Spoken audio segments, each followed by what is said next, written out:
आदाब, नमस्कार। मैं वसीम अख्तर और आप देख रहे हैं द लीडर हिंदी। यूपी के जिला बरेली में नीट री एग्ज़ाम बेहद कड़े सुरक्षा बंदोबस्त में कराया गया, लेकिन बरेली कॉलेज में खलबली मच गई तब जबकि एग्ज़ाम देते वक्त एक छात्रा ज़मीन पर गिरने के बाद बेहोश हो गई। उसे इलाज के लिए हॉस्पिटल ले जाया गया। पुलिस और बदमाशों में आमना सामना होने पर गोलियां चली हैं। 5 बदमाश और एक हेड कांस्टेबल जख्मी हुए हैं। रिटायर्ड सब इंस्पेक्टर को घर में काले कोबरा ने डस लिया। रॉयल एनफील्ड बुलेट बाइक घर पर खड़ी थी, सड़क पर उसका चालान कट गया। हैरानी भरा ये मामला बताएंगे। पिता के थप्पड़ मारने से किशोर मुंबई जाने से पहले पुलिस के हाथ आ गया और घर से 10,000 रुपये भी ले गया था। पुलिस के सामने इकलौते बेटे ने तड़पने के बाद दम तोड़ दिया, इसलिए कि एम्बुलेंस को पहुंचने में देर हो गई। पुलिस ने रात में ऑटो से चोरी करते घूमने वाले एक गैंग का पर्दाफाश किया है। कई चोरी की वारदात खुली हैं। पत्नी को 10 रुपए की मोमबत्ती के लिए रात के अंधेरे में पति ने बुरी तरह से पीट दिया। खबरें और भी हैं, आइए सभी से रूबरू कराते हैं। नीट री एग्जाम में कड़ी सुरक्षा, छात्रा बेहोश। बेहद कड़े सुरक्षा बंदोबस्त और सीसीटीवी से निगरानी के बीच नीट री एग्जाम 24 परीक्षा केंद्रों पर हुआ, जिसमें भाग लेने के लिए 11,492 में 10,644 अभ्यर्थी ही पहुंचे। गेट पर सघन तलाशी के बाद परीक्षा के लिए उन्हें अंदर जाने दिया जा रहा था। नजर रखने के लिए अफसर भी एक के बाद दूसरे परीक्षा केंद्र का जायजा लेने पहुंच रहे थे। डीएम अविनाश सिंह ने इस्लामिया गर्ल्स और बॉयज इंटर कॉलेज के बाद तिलक इंटर कॉलेज में बने परीक्षा केंद्रों का निरीक्षण किया। इस बीच बरेली कॉलेज केंद्र पर परीक्षा देने के दौरान एक छात्रा बेहोश होने के बाद फर्श पर गिर गई। इससे खलबली मच गई। फौरन ही परीक्षा केंद्र पर ड्यूटी करने वाला स्टाफ हरकत में आ गया। पुलिस को सूचना दी गई। इसके बाद छात्रा को प्राइवेट हॉस्पिटल ले जाया गया। डॉक्टरों ने भर्ती करने के बाद उसका इलाज शुरू कर दिया है। छात्रा के बारे में जानकारी मिली है कि इज्जत नगर थाने के मुंशी नगर की रहने वाली है। डॉक्टरों का कहना है कि गर्मी और मानसिक दबाव के चलते छात्रा की हालत बिगड़ी। फिलहाल अब वो खतरे से बाहर है। देखिए, आज बरेली जनपद के 24 सेंटर्स पे नीट की जो री एग्ज़ाम हो रहा है, इसमें लगभग 12,000 के करीब स्टूडेंट्स जो है इसमें पार्टिसिपेट कर रहे हैं। और इसको ध्यान में रखते हुए जो परीक्षा है 2 बजे से लेकर 5:15 तक चलेगी। और जो हमारे दिव्यांग स्टूडेंट्स हैं उनके लिए 6:20 तक वो परीक्षा ये चलती रहेगी। और इसमें हम लोगों ने इस बार जो है आपने तो एक स्त्री जो है सुरक्षा की व्यवस्था उन्होंने तैयार किया है। हर जगह जो है इसमें आप देख रहे हो आईटीबीपी के भी हमारे फोर्स यहाँ पे खड़ी है, हमारी जो सिविल फोर्स है वो भी खड़ी है। सभी जगहों पर हमारे जो सेक्टर मजिस्ट्रेट, जोनल मजिस्ट्रेट और स्टेटिक मजिस्ट्रेट सभी की तैनाती की गई है। और कहीं किसी भी प्रकार की कोई दिक्कत नहीं देखने वाली। मैं एजेंसी साहब के साथ लगातार हम लोग जो क्षेत्रों का भ्रमण कर रहे हैं और भारी संख्या में हम लोगों ने सेंटर्स के बाहर भी फोर्स तैनात कर रखा है। सभी को बड़े निर्देश दिए गए हैं कि सोशल मीडिया में किसी भी प्रकार से कोई भी र्यूमर ना फैलाए। अगर कोई इस प्रकार का र्यूमर फैलाते हुए पाया जाता है तो उसके खिलाफ कठोर कार्रवाई भी तत्काल अमल में लाई जाए। और कई जगहों पर हम लोग ड्रोन कैमरे के माध्यम से या अन्य जो चीज़ें हैं सुरक्षा के जो अन्य उपकरण हैं उनकी भी सहायता से लेकर हम लोग इस बात को सुनिश्चित करा रहे हैं कि परीक्षा की शुचिता और पवित्रता किसी भी प्रकार को प्रभावित न हो पाए। भागे गिरे उठे और पुलिस पर चला दी गोली। चेकिंग कर रही देवरानिया पुलिस को देखकर 2 बाइकों पर सवार 6 बदमाश भागने लगे। ये पचपेड़ा चौराहे की बात है। वो मुड़िया नबी बख्श की तरफ से आ रहे थे। जैसे ही वो मुड़कर भागे, पुलिस टीम ने उनका पीछा किया। साथ ही थाना प्रभारी को फोन से खबर दी। वो फोर्स के साथ मुड़िया नबी बख्श की तरफ पहुंच गए। पुलिस के मुताबिक सामने से थाना प्रभारी के साथ फोर्स और पीछा कर रहे पुलिसकर्मियों से खुद को घिरा पाकर संदिग्ध युवकों ने बाइक लभेदी की तरफ मोड़ दी। स्पीड ज्यादा होने की वजह से बाइक गिर गई। तब 2 युवक तो उसमें ही फंस गए। 4 खेतों की तरफ भागने लगे। फायरिंग भी शुरू कर दी। पुलिस ने जवाबी फायरिंग की तो उनमें से 2 के गोली लगी और जमीन पर गिर गए। इस तरह पुलिस ने 6 में से 4 बदमाशों को पकड़ लिया। उन्हें पहले इलाज के लिए भेजा गया, उसके बाद उनसे पूछताछ की गई है। पुलिस ने बताया कि पकड़े गए बदमाशों के नाम विकास, जिसके दाहिने पैर में गोली लगी है, जबकि सौरभ का गोली से बायां पैर जख्मी हुआ है। ललित और सचिन को बाइक फिसल जाने से चोट आई है। उनके 2 साथी मौके से फरार हो गए हैं। सभी नवाबगंज थाने के गांव पडरी के रहने वाले हैं। इन्होंने ही मुड़िया नबी बख्श में ससुराल से लौट रहे चंद्रपाल के साथ घटना अंजाम दी थी। तब उनके साथ पत्नी और सलज भी मौजूद थी। चुरैली नहर की पुलिया पर बाइक सवार इन 6 बदमाशों ने उनसे कुंडल इत्यादि छीन लिए थे। पुलिस मुकदमा दर्ज करने के बाद से इन सभी बदमाशों को तलाश कर रही थी। पुलिस ने बताया कि पकड़े गए बदमाशों से 315 बोर और 12 बोर का तमंचा मिला है। खोखा और जिंदा कारतूस के साथ महिलाओं से लूटे गए कानों के टॉप्स भी बरामद हो गए हैं। पुलिस अब इन्हें कोर्ट में पेश करने की तैयारी कर रही है। दिनांक 18 जून 2026 को चंद्रपाल पुत्र सेवाराम निवासी कनमन ने थाना बहेड़ी पर आकर सूचना दी थी कि वह रात्रि के समय अपने परिवार के साथ एक शादी समारोह से वापस आ रहे थे। तभी चुरैली नहर की पुलिया पर 2 बाइक पर सवार अज्ञात कुछ बदमाशों ने उनके संग लूटपाट कर ली थी। इस संबंध में तत्काल थाना बेड़ी पर मुकदमा अपराध संख्या 473/26 धारा 304(2) BNS का अभियोग पंजीकृत कर लिया गया था। घटनास्थल के आसपास के CCTV कैमरास को जब चेक किया गया तो यह ज्ञात हुआ कि इस घटना में कुल 6 बदमाश शामिल थे। लिहाजा तत्काल इस लूट की घटना को डकैती की धाराओं में 310(2) BNS में अल्टर किया गया। इस घटना के खुलासे के लिए पुलिस टीमें को लगाया गया था। इसी क्रम में कल दिनांक 20/6/26 की रात्रि में पचपेड़ा चौराहे पर बेड़ी पुलिस द्वारा चेकिंग की जा रही थी। चेकिंग के समय 2 बाइकों पर कुछ बदमाश सवार होकर आते हुए दिखाई दिए, जो पुलिस के द्वारा रोके जाने पर बाइक घुमाकर भागने लगे। पुलिस द्वारा इनको हॉट चेस किया गया मोटरसाइकिलों से।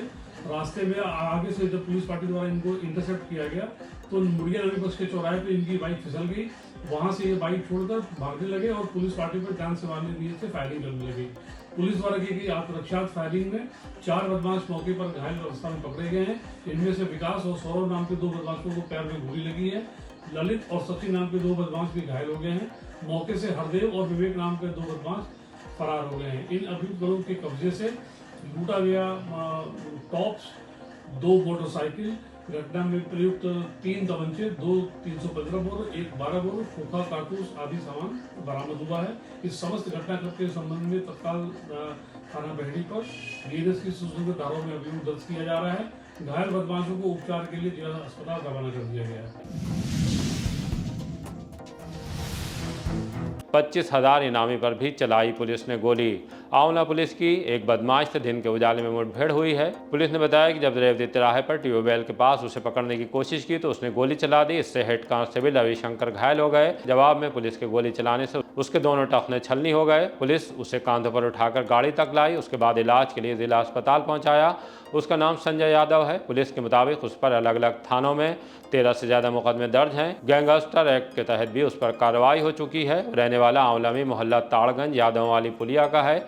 उस पर बालाजी धाम कॉलोनी के रहने वाले कैलाश प्रजापति ने भी लोहे की रॉड से जानलेवा हमला करने का मुकदमा दर्ज कराया था। फरार होने के बाद उस पर 25,000 का इनाम भी घोषित किया जा चुका है। सुनते हैं कि उसके बारे में सीओ आंवला नितिन कुमार और क्या जानकारी दे रहे हैं। वरिष्ठ पुलिस अधीक्षक महोदय के निर्देशन में अपराधियों के विरुद्ध चलाए जा रहे अभियान के क्रम में थाना आंवला के सातिर इनामी अपराधी संजय यादव, जो कि 3 मुकदमों में थाना आंवला क्षेत्र से वांछित चल रहा था, इसको आज दौरान मुठभेड़ गिरफ्तार किया गया है। मुठभेड़ के दौरान इसके दोनों पैरों में गोली लगी है। इसके पास से एक नाजायज तमंचा, एक खोखा कारतूस तथा 2 जिंदा कारतूस बरामद हुए हैं। इसको उपचार के लिए CSC भिजवा दिया गया है। थाना आंवला क्षेत्र के गैंगस्टर संबंधी मुकदमा तथा 2 हत्या के प्रयास के मुकदमों में ये वांछित चल रहा था। इसका वृहद आपराधिक इतिहास है। इसके विरुद्ध 13 गंभीरतम धाराओं के अभियोग पंजीकृत हैं। पूर्व में NDPS, आर्म्स एक्ट और हत्या के प्रयास की धाराओं के मुकदमों में ये जेल जा चुका है। इसको प्राथमिक उपचार हेतु CSC एडमिट करा दिया गया है। इसके विरुद्ध आपराधिक इतिहास के आधार पर भविष्य में भी कठोरतम विधिक कार्रवाई अमल में लाई जाएगी। रिटायर्ड सब इंस्पेक्टर को कोबरा ने डस लिया। थाना कैंट के इलाके मोहनपुर नकटिया में रहने वाले 70 साल के Hamid Hussain retired sub inspector हैं। वो घर में सुबह के वक्त सफाई कर रहे थे। इसी दौरान जीने के नीचे उनके हाथ में काटने जैसी जलन महसूस हुई। वो समझे कि बर्ड ने काटा है, लेकिन जब उन्होंने सामान हटाकर देखा तो वहाँ काला कोबरा सांप छुपा बैठा था। वो घबरा गए। घर के लोग आ गए। ये पता लगने पर कि हामिद हुसैन को बर्ड ने नहीं सांप ने काटा है। उन्हें इलाज के लिए फौरन ही जिला अस्पताल ले आया गया। डॉक्टरों का कहना है कि उनकी हालत पर निगरानी रखी जा रही है। इस संबंध में खुद उनका क्या कहना है, आइए सुनवाते हैं। हामिद हुसैन, कहाँ रहते हैं आप? नकटिया मोहनपुर। सफाई कर रहा था जीने के नीचे, तो वो मुझे क्या पता सरफ बैठा हुआ है, तो उनने मुँह मार दिया। मैं समझा तो तैया ने काट लिया। सामान हटा के देखा, वो लड़के ने बड़े वाले ने, तो वो सांप बैठा देखा मैंने। कोबरा? कौन सा सांप था? कोबरा है वो। कब काटा था आपकी? अभी सुबह 9 बजे के दरमियान। कहाँ पर काटा है आपकी? बीच वाली बाएं हाथ की उंगली में। क्या करते हैं आप? SI से रिटायर हैं? मैं पुलिस से रिटायर हूँ। पकड़वा दिए सांप? हाँ, ले गया। गर्मी और संभावित बारिश के मद्देनजर घरों में थोड़ा सतर्क होकर काम करने की ज़रूरत है। वहाँ छुपे सांपों के काटने के कई मामले संज्ञान में आ चुके हैं। रॉयल एनफील्ड घर में सड़क पर कट गया चालान। थाना सुभाष नगर के रहने वाले दीपक मिश्रा एक बड़ी मुश्किल में फंस गए हैं। उनके पास रॉयल एनफील्ड बुलेट बाइक है। उनका कहना है कि वो ड्यूटी के बाद घर पहुंचे, बाइक भी घर पर खड़ी थी। इसी दौरान बाइक का चालान कटने और बाद में मैसेज आया तो वो हैरान रह गए, परेशान हो गए कि जब बाइक घर पर खड़ी है तो सड़क पर चालान कैसे कट सकता है। आइए ये पूरा मामला उन्हीं की जुबानी सुनते हैं। नमस्कार, मैं माथुर, आप देख रहे हैं द लीडर हिंदी और इस वक्त मेरे साथ एक भाई मौजूद है जिनके पास एक बुलेट मोटरसाइकिल है और उनका कहना है कि उनकी जो बाइक का चालान है वो हुआ है 2000 रुपए का। उनके पास जो चालान में फोटो जो आया है वो टीवीएस बाइक का आया है, जबकि उनके पास रॉयल एनफील्ड की एक बुलेट है। क्या हुआ है और कब हुआ है आइए जानते हैं। क्या नाम है आपका? मेरा नाम दीपक मिश्रा है और रहने वाले? मैं रहने वाला सुभाष नगर का हूँ जी। और राज कॉलोनी गली नंबर 16। मैं ड्यूटी करके आया, मैं घर पे आराम से बैठा हुआ था, तो अचानक मैसेज आया। कहाँ ड्यूटी करते हैं? ड्यूटी मैं रेलवे में करता हूँ। हाँ, तो मैसेज चेक करा तो बच्चों ने देखा, क्या कहते हैं, अरे ये तो चालान कट गया है 2000 रुपये का। 30 तारीख 4 महीना 2026 को चालान रात 8:10 पे मैसेज आया। आपकी तभी घर पे थी? मैं घर पे था, बुलेट भी घर पे थी? हाँ। उसके बाद फिर मैंने वहाँ पूरी, मतलब उन्होंने कहा कि उसका फोटो निकाल लो और मेरा फोटो मैंने पूरा कागज वहाँ दे दिए। यहाँ पे चॉकलेट पुल के पास में जो ट्रैफिक पुलिस से आया। उसके बाद क्या कहते हैं, फिर उन्होंने मुझे नंबर दिया कि वहाँ जाइए धर्म काटा के आगे कोई वहाँ पे ऐसा बैठते हैं। उनका मुझे नंबर दिया, उनको मैंने व्हाट्सअप कर दिया। बोले जैसे ही मेरे पास में आ जाएंगे मैं इसको कैंसिल कर दूंगा। लेकिन अभी आज 30/4/2026 से लेकर आज तारीख हो गई 20 तारीख, 21 तारीख हो गई, कोई भी कुछ भी नहीं हुआ। चालान दिखा, ये देखिए मेरा ये चालान है, अभी भी दिखा रहा है। हाँ, ये गाड़ी किसी और की है और ये मेरी गाड़ी है। क्या निवेदन करना चाहेंगे? मुझे यही है कि इसको खत्म करा जाए, उसको पकड़ा जाए। कल को मान लो कोई कांड कर दे या कुछ भी चोरी कर दे तो मैं पकड़ा जाऊंगा। बस इसलिए निवेदन है कि इसको, इस चालान को खत्म करा जाए। पिता के थप्पड़ मारने पर घर से भागा किशोर। अगर कोई पिता अपने बेटे को उसकी गलती पर डांटने जा रहा है या थप्पड़ मारने का इरादा है तो पहले इस खबर को देख लें। मामला कैंट थाने के लाल फाटक का है। 15 साल का ऋषभ घर से लापता हो गया। थाने पर जन सुनवाई के दौरान पुलिस को जानकारी मिली कि एक किशोर घर से चला गया है और उसके बारे में कोई जानकारी नहीं मिल रही है। तब चौकी प्रभारी लाल फाटक त्रिवेंद्र कुमार की अगुवाई में टीम गठित की गई। सर्विलांस से किशोर की लोकेशन ट्रेस हुई। पहले एडीएम कंपाउंड के पास मिली। जब पुलिस वहां पहुंची तो ऋषभ वहां से आगे जा चुका था। उसे रेलवे स्टेशन पर तलाश किया गया। पूर्वोत्तर रेलवे इज्जत नगर के प्लेटफॉर्म नंबर 1 पर वो मुंबई जाने वाली ट्रेन में बैठने का इंतजार कर रहा था। पुलिस उसे समझाकर अपने साथ ले आई। पूछताछ में उसने बताया कि पिता के थप्पड़ मारने से नाराज होकर उसने घर से 10,000 रुपये लिए। आज़ादी से जीने के सपने पूरे करने के लिए वो मुंबई जा रहा था। जब पुलिस ने उसे घर वालों को सुपुर्द किया तो उनके मुरझाए चेहरे खिल उठे। वो पुलिस के शुक्रगुजार होने लगे। पिता को छोड़ने आए इकलौते बेटे की मौत। जंक्शन के प्लेटफार्म नंबर 5 पर सुबह दर्दनाक हादसा हुआ। पिता को मथुरा के लिए ट्रेन में बैठाने के लिए आया बेटा बैग फंस जाने पर मालगाड़ी की चपेट में आ गया। इकलौते बेटे को गंभीर हालत में देख पिता मदद को चिल्लाने लगे। एम्बुलेंस को कॉल किया लेकिन उसे आने में देर हुई। जिला अस्पताल लाते ही डॉक्टरों ने मृत घोषित कर दिया। उनका नाम रोहन 23 साल निवासी सुभाष नगर था। वो दिल्ली में जॉब करते थे। आइए सुनवाते हैं कि उनके पिता ने मोर्चरी पर हमें क्या जानकारी दी है। प्रदीप सिंह। कहाँ रहते हैं आप? सुभाष नगर 623 अवध कॉलोनी सुभाष नगर बरेली। क्या घटना हुई थी बेटे के साथ? मुझे छोड़ने मथुरा बिठाने ट्रेन में आया था। जल्दबाजी में सामने से आ रही में थैला अड़ गया, मालगाड़ी में नीचे गिर गया। उसको एक हाथ कट गया, उसका पीछे पूरी बैग खत्म हो गई और एम्बुलेंस को लाया। बहुत देर बाद एम्बुलेंस आई, जब तक वो घटनास्थल पर दम तोड़ चुका था। लड़का जीएनएम का कोर्स कर चुका था और मैक्स हॉस्पिटल दिल्ली में काम करता था। कब की घटना है? ये सुबह 7:25 की। कितने बेटे हैं? एक ही बेटा है मेरा। मथुरा किस काम के लिए जा रहा है? मथुरा हमारा भगवान के आइटम बनते हैं, लड्डू गोपाल के, देने जा रहे थे किसी को। पुलिस ने पकड़ा ऑटो से चोरी करने वाला गैंग। बारादरी पुलिस एसएसपी के निर्देश पर एक खास मुहिम पर निकली और उसे उसमें कामयाबी भी मिल गई। हरूनगला में छापा मारकर उन 3 युवकों को गिरफ्तार कर लिया जिनकी वजह से रोज जवाबदेही हो रही थी। इनमें धर्मपाल सिंह और परमवीर दोनों सगे भाई हैं और वो अलीगंज थाने के गांव गैनी के रहने वाले हैं। तीसरा अजय थाना मीरगंज में सिंघा गांव का है। तीनों से पूछताछ में चोरी कई वारदात खुल गई हैं। एक तो उन्होंने रिया गौतम के मकान में चोरी की थी जहां से सोने चांदी के जेवर, 40,000 नकद, inverter, battery, TV, laptop, mobile phone और घरेलू सामान चुरा कर ले गए थे। ऐसे ही सरफराज के घर का ताला तोड़कर कीमती सामान चुराया था। किराए के मकान में रहने वाले फैसल सैफी मोहम्मद कैफ का मोबाइल, लैपटॉप, नकदी चोरी की थी। इंस्पेक्टर बारादरी विदेल सिंह ने बताया कि तीनों रात के वक्त बंद मकानों के लोहे की रॉड से ताला तोड़ते और कीमती सामान बांधकर ऑटो में रखते। उन्होंने तुलसी नगर में चोरी की वारदात अंजाम देने की बात कबूल की है। उनसे महज 2 कलाई घड़ी, इन्वर्टर, लोहे की रॉड, 1820 रुपये बरामद हुए हैं। पुलिस ने उस ऑटो को सीज कर दिया है जिससे वह चोरी की वारदात अंजाम देते थे। शादी के 7 माह बाद ही लाश में तब्दील गर्भवती। 21 साल की सुमन की शादी को अभी 7 महीने ही हुए थे। ससुराल में उसकी लाश मिली है। मायके से भाई इत्यादि पहुंचे तो उन्होंने पुलिस को सूचना दी। मायके वालों का कहना है कि सुमन को ससुराल में दहेज के लिए प्रताड़ित किया जा रहा था, तब जबकि हैसियत के मुताबिक शादी में सब कुछ खर्च किया था। इल्ज़ाम है कि उसके बावजूद सुमन से 10 लाख रुपए और कार लेकर आने की मांग की जा रही थी। वो 5 माह की गर्भवती थी। पुलिस ने शव को कब्जे में लेने के बाद पोस्टमार्टम के लिए भेज दिया है। मीरगंज के दियोसास में रहने वाले मृतका के भाई अमन गौतम ने बताया कि बहन की शादी इद्दत नगर के कृष्ण नगर में रोड नंबर 7 में सत्येंद्र हंस के साथ हुई थी।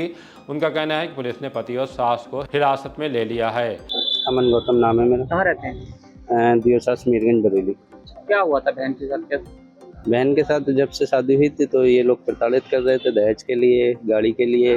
नहीं, 1-2 बार जाके हम लोग ने, घर वालों ने सबको ले गए, साथ में समझाया, फिर भी कुछ ना कुछ लगा रहता था। लड़ाई झगड़े मारते रहते थे उसको।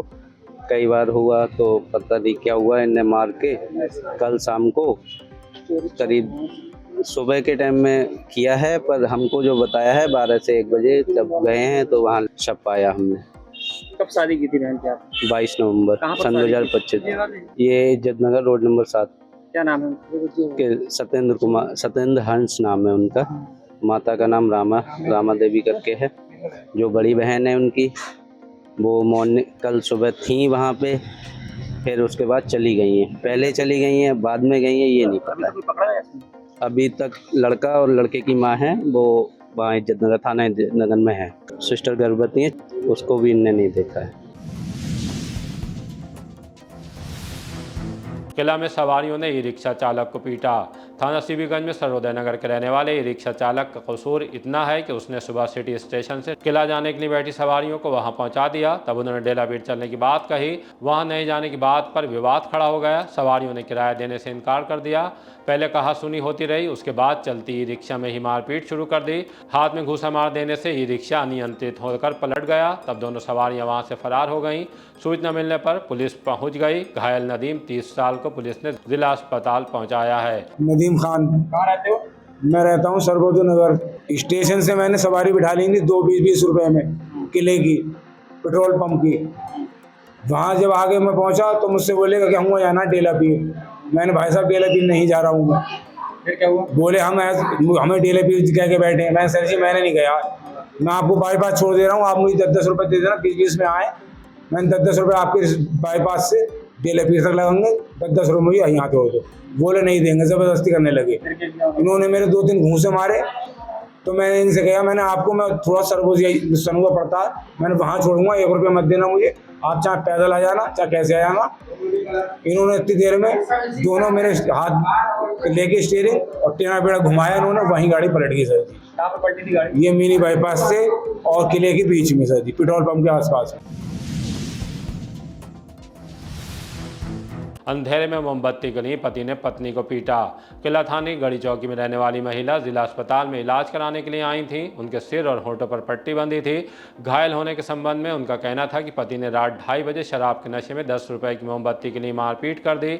बुरी तरह से पीटने लगा तो चीखों की आवाज़ सुनकर मोहल्ले के लोग आ गए, उन्होंने बचाया। पुलिस ने पति को पकड़कर चौकी में बैठा लिया है। स्कूल के पास मैदान में स्मैक बेचते गिरफ्तार। थाना इज्जत नगर पुलिस ने पीसी आज़ाद स्कूल से आगे खाली मैदान में 2 स्मैक तस्करों को गिरफ्तार किया है। इंस्पेक्टर सुरेश चंद गौतम ने बताया कि दोनों की तलाशी लेने पर उनसे 170 ग्राम स्मैक बरामद हुई है। एक का नाम जुनैद और दूसरा तौहीद है। दोनों कस्बा शाही के मोहल्ला वली नगर के रहने वाले हैं। पूछताछ में उन्होंने पुलिस को बताया कि स्मैक कस्बे के एक शख्स खरीदी थी। यहाँ ट्रक ड्राइवर को बेचने के लिए आए थे। दोनों पर NDPS एक्ट के तहत मुकदमा दर्ज कर लिया है।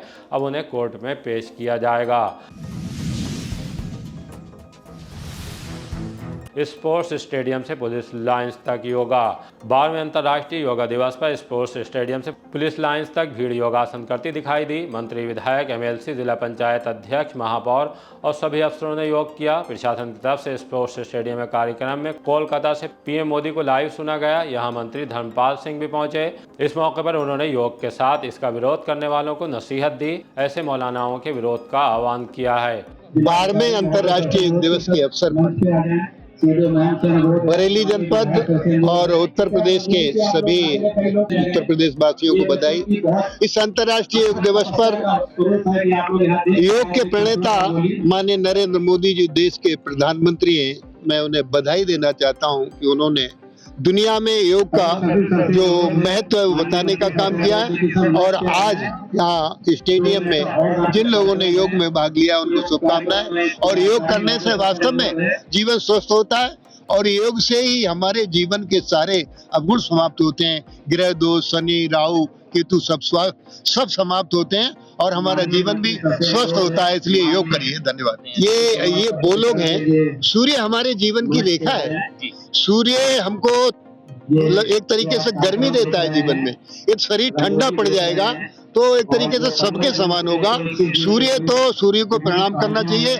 सूर्य से बरसात होती है, सूर्य से जीवन सुरक्षित होता है, सूर्य से जल मिलता है और जल से जीवन मिलता है। तो सूर्य हमारे जीवन में महत्वपूर्ण योगदान सूर्य का है। इसलिए मेरा अपील है आपके माध्यम से सबको सूर्य नमस्कार करना चाहिए। ऐसे मौलानाओं को क्या कहेंगे आप जो ये मौलाना वो मौलाना है जो देश के प्रति इनकी आस्था नहीं है। ये रहते हैं भारत में और ये खैर चाहते हैं पाकिस्तान की। इनका विरोध होना चाहिए। डीएम अविनाश सिंह ने योग को जिंदगी में अपनाने पर जोर दिया। 12वें अंतर्राष्ट्रीय योगा दिवस के शुभ मौके पर मैं समस्त जनपद वासियों को हार्दिक शुभकामनाएं देता हूं।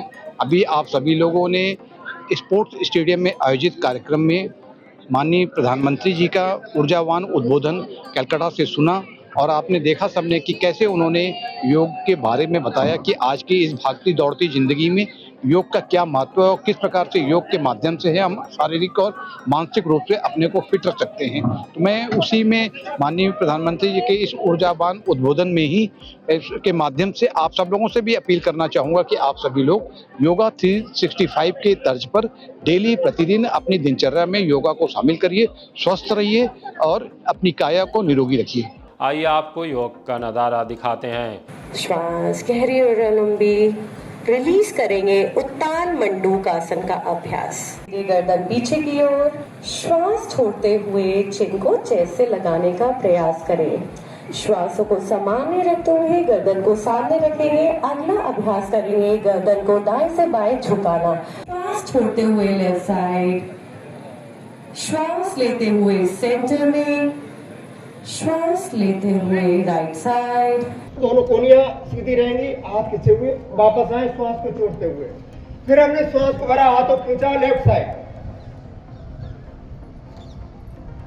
और वापस। इड़ा, पिंगला, सुषुम्ना 3 प्रमुख नाड़ियां योग को बताएं। तीनों का बैलेंस होता है। सुषुम्ना नाड़ी एक्टिवेट होती जो कि रीढ़ के अंदर साथी हमारे ब्रेन तक ब्लड का फ्लो अच्छा होता है। पैर को उठा के दाहिनी बाईं तरफ, फिर दोनों पैर मिलाएंगे इस तरह से, पंजों को आपस में और एड़ियों को अपने नजदीक लाएं। दोनों हाथों का ग्रिप बनाएं। पीसीएस डे पर कंपनी सेक्रेटरीज का सम्मान। कंपनी सेक्रेटरी प्रोफेशनल से जुड़े लोगों के लिए एक खास और गौरवपूर्ण अवसर देखने को मिला। बरेली चैप्टर का नया कार्यालय अब डीडीपुरम वाटर टैंक के सामने कृष्णवती कॉलोनी स्थित नई बिल्डिंग में स्थानांतरित हो गया है। उद्घाटन समारोह में पीसीएस डे का आयोजन किया गया। गाजियाबाद से practising company secretary Mayank Bhardwaj, Lucknow से सीएस शांतनु श्रीवास्तव, बरेली के वरिष्ठ सदस्य मनोज कुमार अग्रवाल, बरेली चैप्टर की chairperson CS Neha Arora, management committee के सदस्य, प्रोफेशनल सदस्य और छात्र बड़ी संख्या में उपस्थित रहे। सभी ने केक काटकर इस उपलब्धि का जश्न मनाया। पीसीएस मयंक चौधरी ने कंपनी सेक्रेटरी प्रोफेशन में उभरते अवसरों, नई संभावनाओं, आधुनिक टूल्स एवं तकनीकों पर विस्तृत जानकारी दी। उन्होंने सभी से खुद को अपडेट रखने पर जोर दिया। इसी तरह की ताज़ा अपडेट जानने के लिए देखते रहिए द लीडर हिंदी। विदा लेने से पहले हमारी आपसे गुजारिश है कि हमारी रिपोर्टिंग पसंद आ रही है तो खबरों को शेयर कीजिए और हमारे चैनल को सब्सक्राइब करके हमारा हौसला ज़रूर बढ़ाइए।